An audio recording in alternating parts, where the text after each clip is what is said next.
Welcome to the Startup Support Surgery podcast, where we light the entrepreneurial spark in medics and healthcare professionals. Join me, Dr. Jo Watkins, GP, business coach and co-founder of The How People, on a journey to discover where your medical know-how meets the business world. This will help you find some clarity on how to balance work, passions and family so that you can gain more freedom and control over your life, but also continue to help people, which is actually why most of us went into medicine to start with. Embarking on this entrepreneurial adventure is not easy. It is a roller coaster of emotions, but it's hugely rewarding and exciting in the process. Drawing on my 20 years of blending medicine and business as a GP, I am here to share experiences, insights and lessons. Expect lively chats, expert interviews and real-life stories from medics who have taken their own path. Let's break free from traditional healthcare norms and explore more innovative ways of making a real difference to people's health and well-being, along with paving the way for a brighter future for us as healthcare professionals. Oh, don't miss my free PDF called From Stethoscope to Startup, which is an 11-page guide in the show notes full of practical help and advice.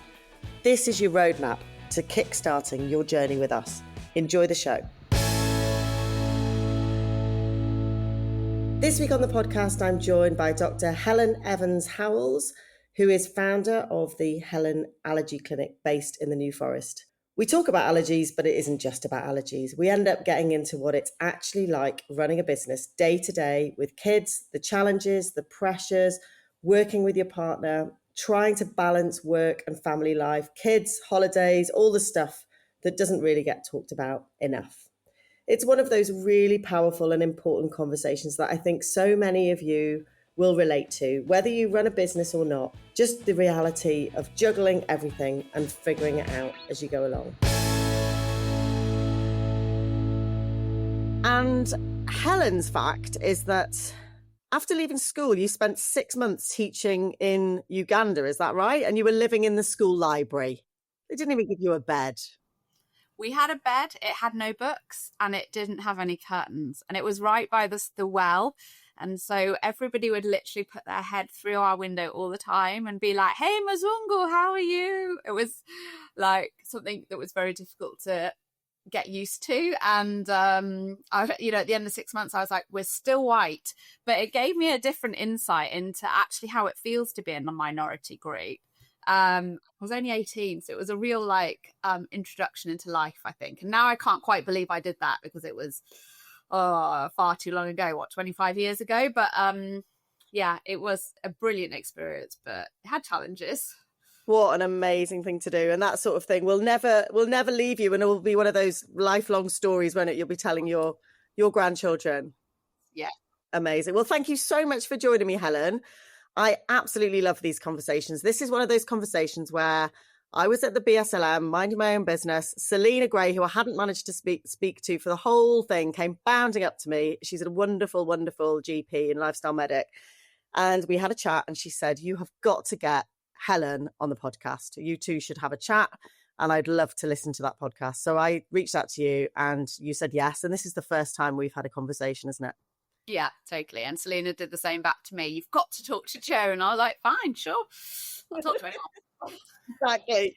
So yeah, thank you so much for being with me. And this is a podcast that will be listened to by lots of different medics at different stages, medics and healthcare professionals who have got the potential of an idea through to those people that are already doing things differently. And you're somebody that has gone through that journey. So I've just done a little bit of an introduction, but what would be really helpful is if you could just tell me in your own words, sort of who you help and how you help them now. And then we'll go back and turn the clock back and find a bit more about how this all started.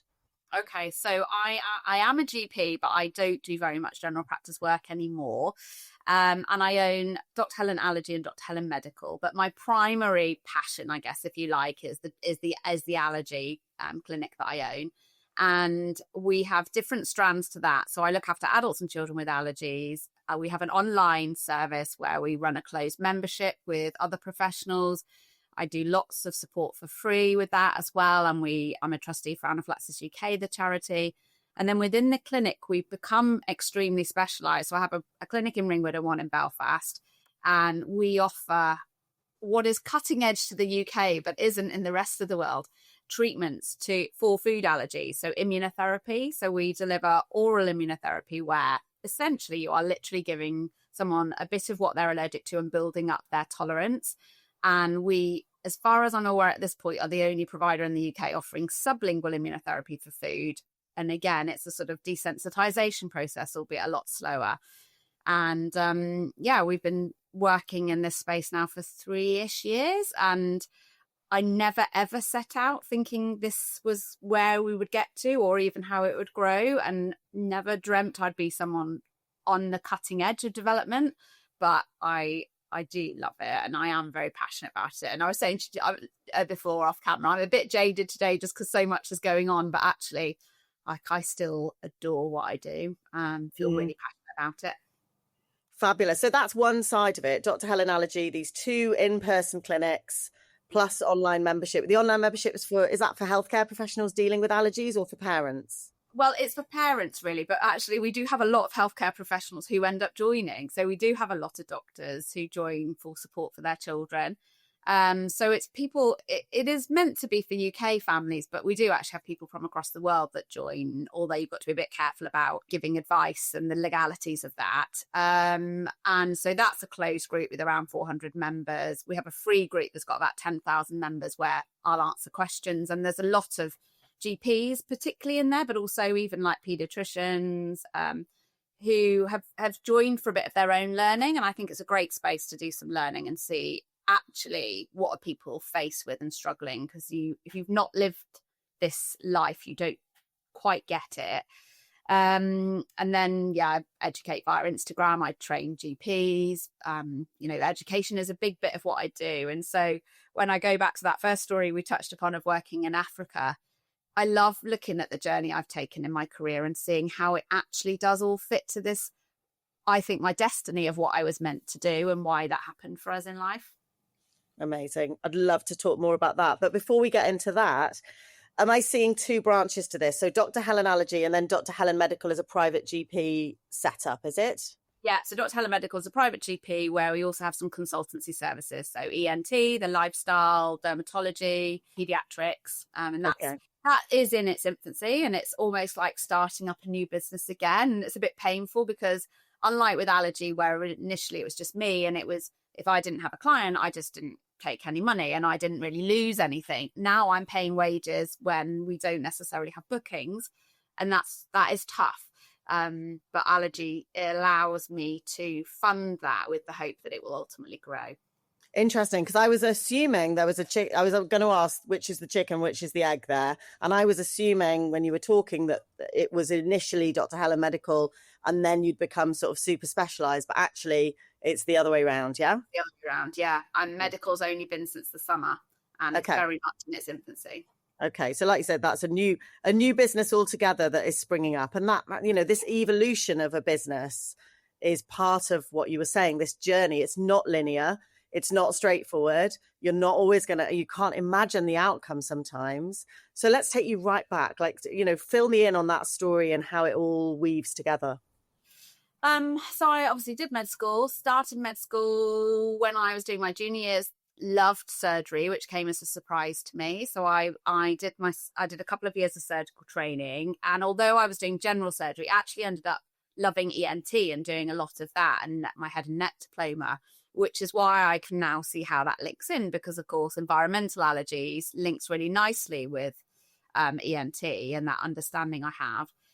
And then I did cardiothoracics and that broke me, and I was like, no, I just don't like this, and which was a bit of a shame. But and at that point in my life, I thought, I want to be a mum, and I don't think I can be a good mum and a good surgeon. And now I look back and go, what an idiotic viewpoint. Of course you can. But when you grow up in quite a male dominant world, you're made to feel like you can't be good at both. And so I left. I'm glad now I left, but it took me a long time to come to acceptance of the fact that I was doing my GP training.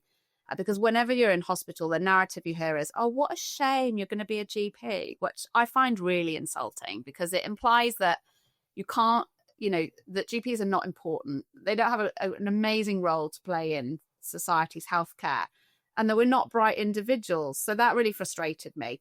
But actually, when I became a GP, I actually loved it. And I do miss it, but I'm just too busy now. So then my son was born when I was a GP trainee, and he's now 16 and a half. And he had a rocky start on intensive care. And then he developed signs which I now know were a delayed non-IgE allergy. So he had eczema, reflux, grumpy, grunting, loose stool.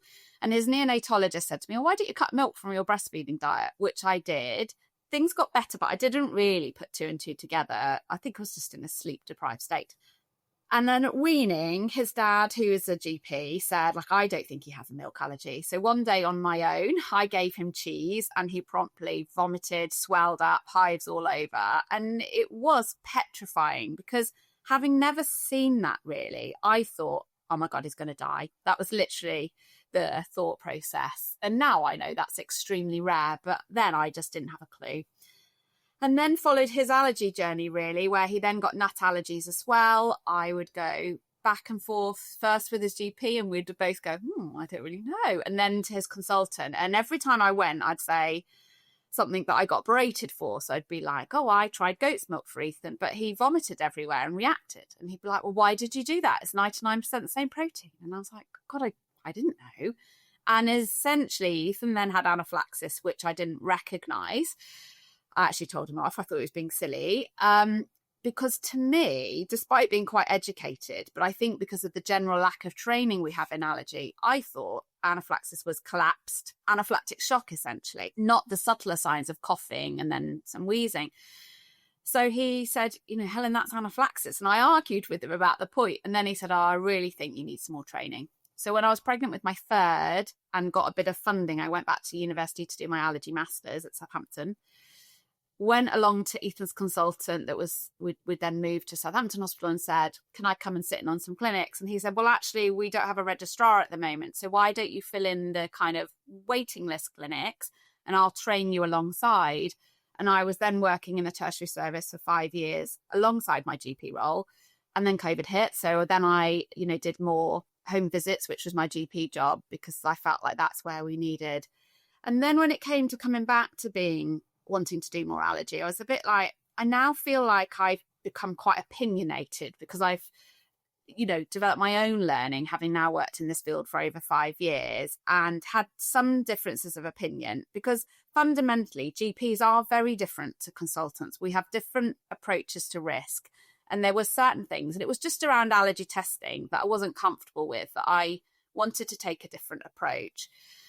And also the other thing is that when you're trying to get a job as a GP specialist in a hospital, they want to pay you nothing. They asked me to do a specialist immunotherapy clinic for like grass pollen and stuff for £35 an hour. And I was like, no. So I decided to set up privately, and that's where it kind of then started. And so I was just working in a private GP service, ad hoc, once every few weeks a patient would come in. And that was the start of the journey. So you were working for somebody else in a private GP clinic initially? So I set up what was then Dorset Allergy, which is now Dr. Helen Allergy, and then got told like that is a silly name because you're pigeonholing yourself to Dorset. So I worked on a commission basis that I would pay that work under their CQC and pay them, for working from their service. And then it started to grow. And then what happened was my lovely friend from school is like an amazing influencer on social media around fitness, and I saw her advertise this lady who was doing a business course. She makes millions from it, Lisa Johnson. I don't know if you've heard of her. Yeah, I know Lisa. Yeah. And so I thought, I'll do that, and I persuaded my husband to do it. I also persuaded him to quit his job and come and work for me with me now. And my family all thought I was crazy. I think they really did. And essentially what I learned was about the power of having an audience follow you in advertising and the importance that social media has as a role to play. And so we set up a free Facebook group that initially, like, literally no one wanted to join. They were like, why? What's the catch?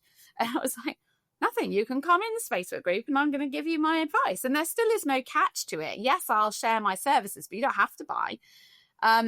So it was really hard. Like initially I was just helping like 5-10 people. And now, as I say, it's nearly at 10,000 and it's mental. And that really was what opened my eyes to how actually you need to grow and the importance of marketing, and just setting up a fancy website will do nothing for you if your audience don't know you're there. And so although I think Lisa downplays how hard this is and how much work, you know, she sort of makes out she's a millionaire overnight. It is not like that. But I do think without her, we would never have achieved what we've achieved. Yeah. I think every business mentor out there and every guru will tell you I think the icing on the cake. The reality is that there is so much more than that, and so much hard work and so many late nights and so many risks and so much, you know, so much other stuff that goes unsaid. But it's so amazing for you to be where you are now. And I just listening to that story, you know, all of those things, like you say, fit into place. You've got that professional experience, you've got that personal experience, and you've got that real interest, you know, vested interest in what this is all about and making it better for other people that come along in similar situations that you were in. And we often do that, you know, in business as medics and healthcare professionals who want to help others. We are reaching down and helping those others that are a few rungs behind us on the ladder. So just give me some sort of timeline. You said after COVID, you went in and you started the Dorset Allergies that's then become Dr. Helen Allergy. You initially worked under other people's CQC. That is exactly what I tell people to do when they're starting out. When did you start your own sort of CQC private clinic process? Probably, can't remember whether we've been doing it 3 or 4 years. So I think we did the Dorset GP for about a year. And then there was some difficult conversations of, well, I don't, you know, sort of conversations about finances and, you know, essentially like, well, you know, we would like to pay us more. And I was a bit like, well, I think we're paying you quite fairly. And so then my friend who runs an aesthetic clinic said, well, look, you can work under my CQC and have a room full time. And it was a lot more reasonable. So I was like, yeah, okay. And then we grew from there. And then I took on 2 rooms. And then I was sort of contacted, or I can't remember how it came about, but I worked back with our old consultant that I worked with at Southampton to deliver Palforzia, which is the licensed peanut immunotherapy product. So I was working with him in his private clinic in Southampton offering that. And then I said to him, like, we should reach out to the professors in London and like see if there's some collaboration we can do with them, because actually they were offering other immunotherapy and we were only doing Palforzia. So that sort of evolved. And essentially then I ended up in direct business with just them. So just me in London. And I was still doing Palforzia on the side. And then I grew even more. And I started to have this business mentor that was lovely. Like, I don't want to disrespect the London professors. Without them, I would not have been doing what I'm doing. But he just kept pushing me and saying, why can't you do this on your own? I was like, well, because like they're professors. And he was like, and I was like, well, they've been to America and they know how to do this. And he was like, and why can't you go to America? And everything, I think it gave me confidence to go, I don't really know the answer to that. And, you know, he was very blunt, my business mentor, but lovely. And then eventually I sort of thought, yeah, actually, like, I can do it. And I have a different style to them, naturally. And I, you know, go back to, and I think it was Lisa Johnson's analogy, you can all be successful, because look at McDonald's and Burger King. They serve different markets. They could be literally on the same street and both doing very well in business. But I come at it from a female touch, a mum. I've lived this journey. I'm not saying they don't care, but like, I literally take the stories home and I deeply care. Our whole family now run and work in our business. And also I didn't want to just work within a fixed protocol. And if you didn't fit that protocol, there was nothing I could offer you. The ones who stuck with me were like, oh, they reacted on the doses. What are we going to do about them? They're the people that really need the treatment. And that's why I was eventually like, no, I actually want to do this alone. I don't want to work in partnership, not because it's disrespectful, because I really like them as individuals, but because I want to do my own thing. And because fundamentally, I want to make the decisions. Yeah. And I didn't want to answer to somebody else. And I was sometimes left feeling like I was explaining myself, and sometimes feeling a bit bad about when actually I'd only made those choices in the best interest of the patient. And it made me start to feel like, no, I got to do this on my own now. And I'm trying to bring in others with me. So like I have a consultant that works with me, and I'm training up GPs so that we still have governance, but that fundamentally I get to make the decisions. And Yeah. I've realised I'm a bit of a control freak, and that's what I want to do. So. And that's wonderful. And all that you've done in this lead up has been essentially you're learning, your apprenticeship, you're trying things, you're seeing whether you like it. And that process has to happen. So dipping your toes in and working under someone else's CQC regulation gives you the opportunity to say, actually, do I really enjoy this? How am I going to bring my audience together? Who am I talking to? How am I helping them? How do I need to show up? Am I okay about showing up on social media? How do I start writing a newsletter? All of this stuff you have to learn. And it's this learning, isn't it? Like you've described the training and the requirements that you had to have to become the allergy expert that you are. Then you describe that automatic imposter syndrome by anyone called a professor who's been to America. Suddenly you're not good enough. You've blasted through that, which is something you need to move through these uncomfortable stages. And then it's like, actually, I know that this is about marketing. And there's that phrase, it's about PR, not ER. It doesn't matter how good a doctor you are, and it doesn't matter what clinic you come up with or what idea you've got. If you don't execute it, market yourself and get out there and tell people what you do, you don't have a business, right? Totally. And I think when consultants come in now to work with me and like the medical side, for instance, I'm like, right, I need videos from you. I need to do this. I need to get your socials. I don't want to be disrespectful to colleagues, but as medics, we are not trained in business. And I think that's a fundamental flaw of our degree. But they're all like, yeah, but I'm a consultant and I've got a huge waiting list on the NHS. I'm like, I know, it means nothing out here, mate. If you're not working under the Nuffield that really will bring you the clients because they've got the marketing, you're coming into my private business having empty spaces. You're right, you should be full and you're amazing at what you do. But if you don't market, you're not going to get anywhere. And that was a big learning curve. So we grew, and then I outgrew, where I was at in Poole with the 2 rooms, because we were literally like sat with these patients having immunotherapy, which just took off. So we have now been in this site. We took on a whole unit, and that was a year ago because it came up on my Facebook time hop. And within months, I was like, no, it's not big enough. So I took on another unit within like basically an industrial type estate, but it fits really well. So we have 2 big units in Ringwood, and we've been doing immunotherapy with London and then on our own since January. And we've got about 160 people on treatment. It's just absolutely mental right now. And it's just growing so rapidly that I think why I'm feeling a bit jaded today is because I'm like, I need help. But because of what we do is so specialized, it's really hard to train people rapidly. And that's what I'm trying to do by sending colleagues on their masters and nurses on their masters and things. But it's not a quick process. And there is a lot of burden that you carry with that of trying to match the pace it's growing. You don't want to slow it down, but it is every waking hour. And I have 5 children and it's hard work. So, yeah, some days. And it's that.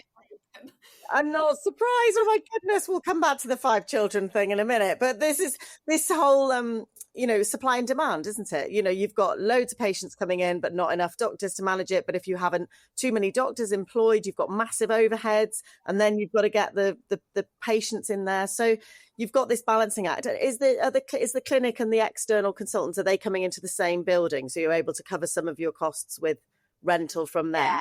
Yes, they do. And the immunotherapy, it is a bit niche. And I know people get a bit upset sometimes about the price, but you don't see that this is 24/7 cover we're providing for you, business rates, etc., that people don't have any clue. So, when we first started off, it was, and I'm sure we'll talk about the breast cancer journey, but I think one of the big drivers for me was around the fact that I got diagnosed with triple negative breast cancer probably about, I think it was about a year and a half ago or something like that now. And at the time, I literally had locum insurance in my shopping basket, in my inbox, and hadn't taken it out because locum insurance is expensive to match your wage, isn't it? So I just hadn't done it. My husband had quit his job and was running our business. And we, between us, have 5 children, and 2 had just started private school. And I was like, I don't have a wage now. And they're like, yeah, you can't work through chemo. And I was like, no, that's not an option. I have to work, and no charity, because there are doctors' charities, but they're not going to fund my kids in private school, and I'm not going to take them out. So I was like, okay, well, I'll stop doing my GP home visiting job because I understand infection risk for me was too high. But that was the turning point for me of when we really went, like, we've got to focus on this allergy business, get this membership off the ground. It gives a recurring revenue that I don't necessarily need to be in. And allergy patients aren't usually sick, so they weren't a huge risk to me. But where I'm going with that is I wanted to get to a point in our life where never again, if we were sick, would I have to go to work because I had no other choice. Because that was a bit of a burden to carry, as you can imagine, of like, how we're going to keep the house, etc. And now we're in a position where I have enough staff that if I really needed to go off tomorrow, yes, it'll be a headache, but it can now run alone without me. It's still got a bit more, but it can run. And yes, so the consultants, some of them will pay me commission, but certainly some people I'm paying wages to. And I just, that was a big driver to me. Like, I have to have a business here that will mean my children have a safe future. Yeah. What a wake up call, and what a thing to have experienced. This is an incredible journey that you've gone on, but it's pretty fast. That's pretty fast pace, to actually really only have started 3 or 4 years ago, and then to have been in a position where you had that kind of stress 18 months ago and now be thriving is just phenomenal. It's incredible. Like, massive respect to all of, you and your husband. You've taken big risks. You haven't taken an easy option here. You've taken big risks and it's paying off, I think. We've taken risks at certain times. So like initially when we started, like you said, you worked on someone else's CQC, got paid commission rate. So you weren't losing. I was still working full time as a GP. And then when you start renting, there's a bit more risk, but it felt like, well, we've already got an audience. And then when we took the units on ourselves and applied for CQC, then I was like, okay, well, actually I know this certain income is coming in, so that's fine. So everything we've done, we haven't really took loans or anything. We've done at a pace where we have the money to put back and reinvest. So we've always done it that way. And really, I was just incredibly lucky that through the chemo, of course it's dire, but I was never sick to, like, I've got friends, you end up hospitalized. That's completely out of your control. I hate the whole, oh, you're a fighter. Like, it's nothing to do with you. It's just how your body copes with drugs. So I was incredibly lucky that I was able to still work most days, with some days of not. Yeah. So and it was just a motivator, really. And I think we all need that. It kept us very focused of how to do this. It did. Absolutely. Yeah. Very lean, I would imagine, at that point. So you haven't had any kind of external investment, VC investment. This has been income generation and reinvesting into the business. So I talk about this a lot within my course, the different ways to monetize something like this, because this is not just, it's not just is the wrong word. This isn't a lifestyle business as such. This feels like a growth business. This feels like something that you might be looking to sell at some point, that you might be looking to have investment at a different level at the next stage. But at this point, you could well have had, £250,000 worth of somebody else's money and be answering to somebody. I'm sure you've got people in that world, haven't you? That's not what you wanted, was it? And I don't want to do that. And so every time we thought about it, Gareth and I just like, we don't want to give away any shares in our business. I don't want to answer to anyone else. And I don't think everybody gets this. And it is a passion business. So when, one of my business mentors, like, is this a for sale business? And I was like, no. And I don't know the answer to that, I think, because you can't predict what the future will be. But really, we've developed it as a business that we can hand down to our children, that they don't have to be medics, but that they could run, because it feels hard. It's in my name. And it was developed to show care and compassion to people. And we have greater aspirations to open a charity potentially and, deliver that service. So I don't know if I'd ever sell. It would have to be to the right person. But I can't predict what 10 years' time would bring, because none of us can. Yeah. No, but you're building a legacy, essentially. And like you say, with the whole family involved, with your son being around this, you can see how this would be passed down a generation. And you're innovating and a leader in this space, potentially European wide, who knows where this will go. And I think the medical side of things is it's almost like an income stream to be able to bring other people in to work, to be able to make it work as a business model. Really, really amazing. Now, I know that along this journey, not to mention the 5 children, just to say, I've got 4, and I thought that was pushing it. 5 always amazes me when I meet people with 5 children. I'm like, how do you do that? 5 children, breast cancer, both of you in the business, you know, an incredible journey so far, but there must have been some, you know, business. I want to talk about the kind of wins and the business struggles, like the reality of being doctors in business. We've touched on a few things, but, you know, what are the other things that, you know, those things that you found hard that maybe sharing would be able to sort of support somebody else going through the same thing? I think we go into it with a huge naivety because we don't understand, many of us, how business runs. You know, my dad worked in, well, my parents worked in the military, and then, you know, like, we've got no business acumen as such as a family.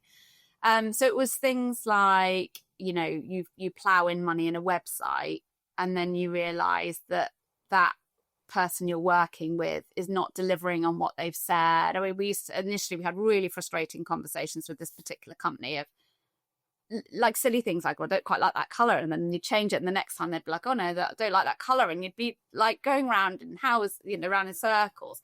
So that wasted money, I think.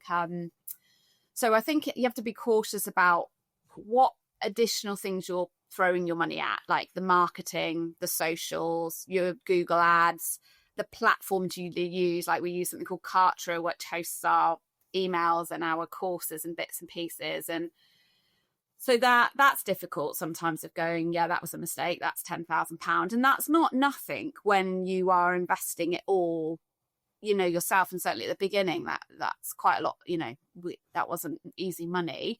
And I think also, because I do think we're nice people, my husband and I, so like we have a genuine want for others to also benefit when we're being successful, and that might mean colleagues as well that we might try and bring in on the business. And so sometimes then, when you've done something out of the good of your heart and you feel like it's not being met with the same respect, is hurtful. And perhaps it's because we're not completely business savvy, if we've given away bits of shares or something like that we're like, oh, that was silly. So that's difficult sometimes, actually. Is the bit I'm trying to navigate now, is like the looking at other branches. How do you bring people in on that? Respect the roles that they bring, and want to be fair in the money that you're giving back to those other people, but also trying to remember that this wouldn't exist without Gareth and I, and it's us that have spent 3 years, 16-hour days, 7 days a week, our kids on standby, waiting while we're answering another Instagram message, because it is what builds your reputation. So I think sometimes other people underestimate how much we've put into it. It's not luck, it's been blimmin' hard work. Yeah, absolutely. So that's hard, I think, navigating other people. And now obviously I've got more staff. Being an employer is hard. Like, I don't like conflict. I'll address it if I need to, but I don't like it. I want work to be in a place we all want to come to work and enjoy. There's no hierarchy in our business. We're all important. How many people do you employ now? Probably on employment contracts, probably something like 8 to 10. And then as a wider circle, we've probably got 20 to 30 people working with us. And, you know, like, if you look at all the marketing and managing dynamics, and they're all pretty much, most of the women that work with us, bar my husband, are all men. I've got one male GP, but a male GP that I'm partnering with in Ireland, but otherwise everybody's pretty much women. And I've chosen them because they're strong women, and I like that, but that comes with challenges. And so now I'm like, oh, I'm just gonna stay at home. I love that. But that's, you know, that stepping from just you and your husband through to essentially, you know, paying 8 to 10 other people's mortgages, and probably more, because that, you know, they're dependent on your wages. And again, that balance of money coming in, money going out, keeping an eye on your costs, being innovative, making sure that your clients get their needs met, making sure that you've got the right people representing your brand. These are all big challenges. And I think, just touching on what you talked about at the beginning, you know, I liken this, you know, building your business initially. I talk about my banoffee pie business model, which is basically like, you look at a banoffee pie and you look at the sprinkles on top, and that's the, you know, shade of pink on the logo and what font you have, and, you know, how many pages your website has. And it really doesn't matter if it's based on a crappy biscuit base, no caramel, bananas or cream. It doesn't matter how good the stuff on the top looks like. You've got to get the basics right, and you will have people You'll have people telling you that their answer to your problem is, posting more on social media, having this type of reel instead, doing it 3 times a week instead of once a week, having more pages on your website, having a menu across rather than down the side. It's all utter rubbish. Like if you don't know, first of all, who you help and how you help them, that is the key. Like Helen here is demonstrating that beautifully. This is an allergy clinic operating, individual treatment that's not available anywhere else. That makes her a go-to place to be able to deliver this. And there's probably very little other competition in Europe.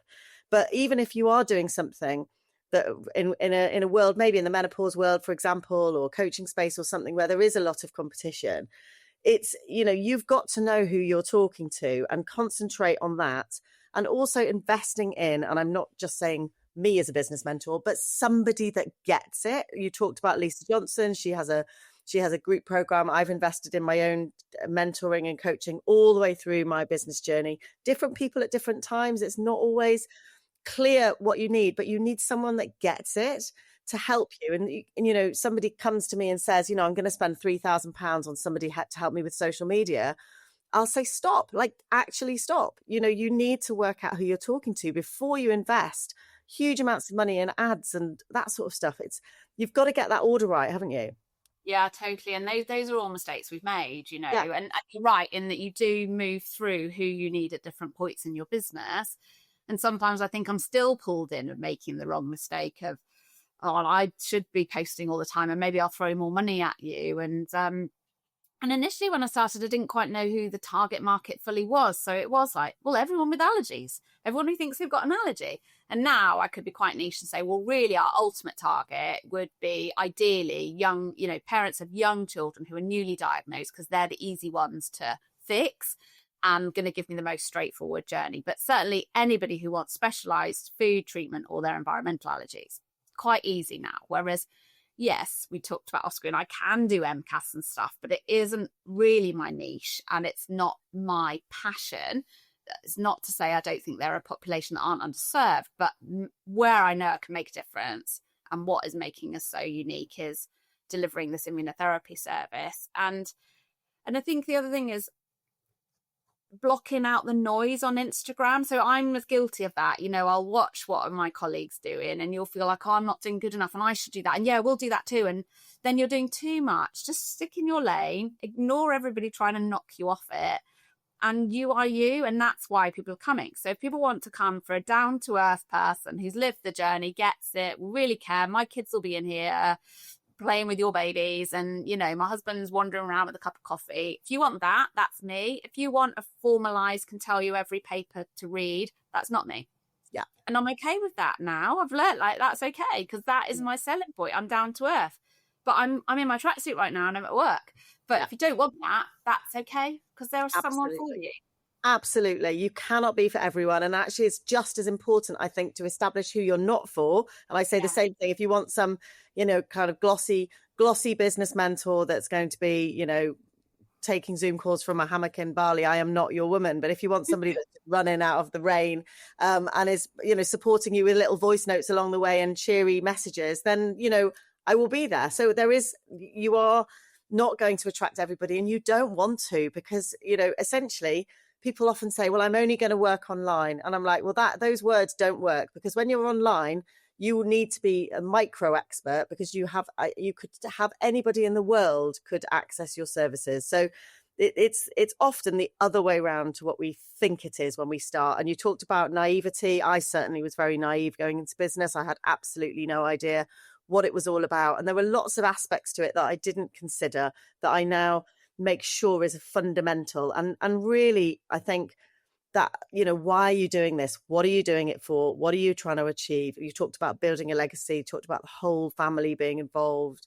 These are really important parts to this. Doesn't matter what your website looks like. You've got to work out why you're doing what you're doing, because there are easier ways to earn money. And anyone that runs a business will tell you that. And now, yes, I would say for the first time in our life, to give you an idea, the last couple of tax bills, we had to sell something to pay them. I do give myself grace if, I was having chemo at the time, but we had to sell our van because I couldn't afford the tax bill. But we now have money in the bank that we don't need to worry about the tax bill. And we also could, like we're taking the kids to Dubai for Christmas. But when you work out our hourly rate and how much we work, it's nowhere near worth it, so that's what people don't realize. It's not worth it. And some days, and actually I keep setting my targets of when I'm here, it'll be easier. And when I'm here, it'll be easier. But it's not. It's just more challenges because there's so much we haven't even touched upon of what's it like running your own CQC? Now you've got employment law, HR, all of which I'm constantly going, I don't think I'm doing it well enough. And I'm now at a point where I'm right, recruit. Who can help me? Because I can't, it feels like you're carrying a lot of burden. But then you get the message of here's little Johnny having an ice cream for the first time. And I've got all these kids across the country playing Dr. Helen and, kids with 20 allergies that now only have 4 because of the impact you've made, and you can sleep at night. And never have I done a job like this where it makes such an impact on someone's life. Never. Incredible. So we can't go without just talking about the kit in the background, because you mentioned being an ambassador. I think you said about being ambassador for a charity or supporting the Anaphylaxis. Anaphylaxis UK. So I'm their trustee and I was chair of their scientific panel, and now I just give them all the advice. And so with Anaphylaxis UK, so we worked with Kit, who were a company, a lad with allergies. He did a product degree. He designed a kit that's got adrenaline auto-injectors in that meant that you could have those spare pens in schools. And he saw a loophole in the law that if you had an occupational health company, you could put them in businesses. So it's how people are now having them at Legoland and the Royal Albert Hall and things. So we've done part of their training along with Anaphylaxis UK. So the videos that you get with the kits to train on what is allergies, we do those. And we do work to speak to those businesses to see if we basically give them training to see if we'll agree to prescribe the pens for them. So I don't get commission off them. I did the training for free. But I do think, having access to adrenaline auto-injectors is what the allergy community wants, and serves a good purpose. And it's such a niche little design. And they've gone through that journey too. They won a Dragon's Den pitch. We went to the screening of that with them. I've reflected on that times and thought, actually, I wouldn't want anybody's investment still. I still wouldn't want that. Because also there's an element of how fast you want to grow, what scale are you comfortable with. And somebody made me think, one of my clients came in the other day and I thought, I think your affluency is more than the average person. Because rather than say to me, what would you do with 1 million? He said to me, what would you do with 10 million? And I was like, tells me something about you. And I was a bit like, God, I don't know. Sell, I don't know. And and that actually to me felt overwhelming. I wouldn't want to do that. I feel like it would be out of control and we would lose the fundamental ethos of our businesses. We care about you, and I wouldn't want to grow that quickly. Yeah. And I think that money talk, it does become very attractive to people at a very early stage. And I've talked about it before in the podcast, but I'm seeing people, really not even at the ideas stage, accepting huge amounts of money and, buddying up with some health tech person from over in America to make some app. And actually, people are putting their life savings, 2 years of work, massive amounts of investment, being told to set up clinics all around the country on a really tight timeline. And you've just created an absolute monster. So be very mindful of that as you head into this space. And I think, Helen's words here are really important for anyone who is in that health tech space, just to have that different perspective.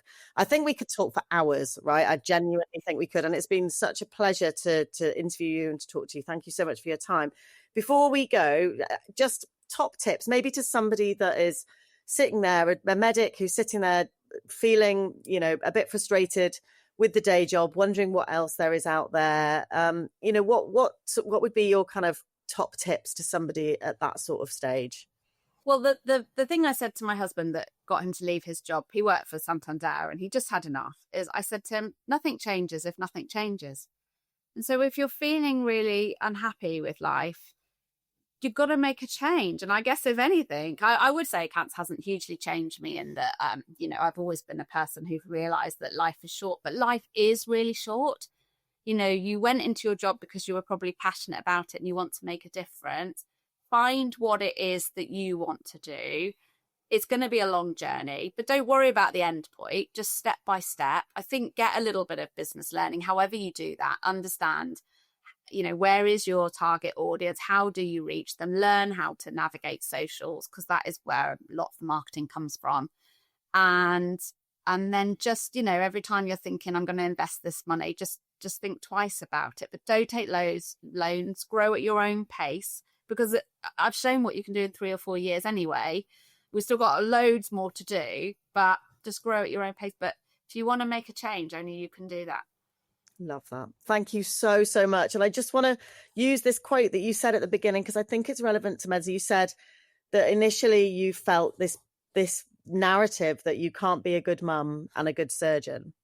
And I think, relating that to business, I think we've got to remember that we can be great mums and great parents, and we can also be brilliant doctors and brilliant business owners. That it is possible to do those things in tandem, isn't it? Oh yeah, I mean, it's a constant juggle. Then it's biologically 3 are mine and 2 are blended, but 4 live with us. But I'm constantly nipping out to get to a school concert and back, and we are I'm grateful for my husband who does a lot of school runs for me, but I am present for my children, and the thing is, they know why we're doing it, so they can come along on the journey with you and feel important in that. So yeah, you can definitely do both. Wonderful. Helen, thank you so much. I look forward to catching up with you again soon. Thanks, Jo. I hope this episode has sparked some new ideas or challenged your thinking. Transitioning from medicine to business is not easy. It's about adapting our skills while embracing the unknowns of entrepreneurship. It can be nerve-wracking, but remember, you are not alone on this journey. Please feel free to reach out to me via direct message on LinkedIn or Instagram, or just shoot me an email at jo@bendylegs.com for support. And don't forget to grab the free PDF from the show notes, From Stethoscope to Startup, which is your go-to guide and resource for diving into entrepreneurship. Many thanks for tuning in. I will see you next time. Thanks for spending your precious time with me.